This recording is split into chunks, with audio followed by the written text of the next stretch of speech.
இப்போ அங்கிட்டலாம் அவர்கிட்ட ரொம்ப பெர்ஃபெக்ஷன் எதிர்பார்க்கக்கூடிய ஒரு டைரக்டர் மணிரத்னம் நமக்கு தெரியும். அந்த டைரக்டர் தொடர்ந்து அவரை பயன்படுத்துகிறாருன்னா அவருக்கு ரொம்ப ஒரு பிடித்தமான ஒரு நடிகராக இருக்கார். இப்போ அந்த படத்தை முடிச்சிருக்காரு.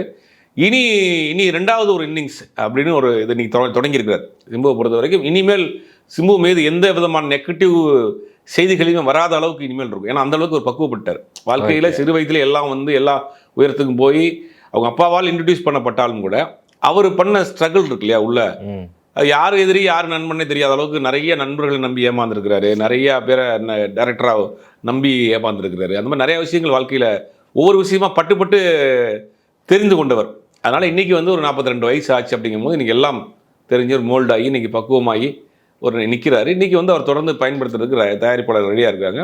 இனி கேப்பே இல்லாமல் வரிசையாக பேக் டு பேக் படங்கள் வரும். அப்டேட் நிறையா கொடுக்குறாரு, பட் படம் சீக்கிரம் வரமாட்டேங்குது அப்படின்ட்டு ஒரு சின்ன இது இருக்குது சார். வருத்தம் இல்லை, பெரிய வருத்தமே இருக்குது. அது ஒரு விமர்சனமாக இருக்குது. சில பேர் கிண்டலே பண்ணாங்க, என்னடா அப்டேட் மட்டும் வருது, இவர் படமே வர மாட்டேங்குதுன்னு காமனாக சில பேர் அதை ட்ரோல் பண்ணக்கூடிய விஷயம் இருக்குது. ஆனால் இனிமேல் இருக்காது.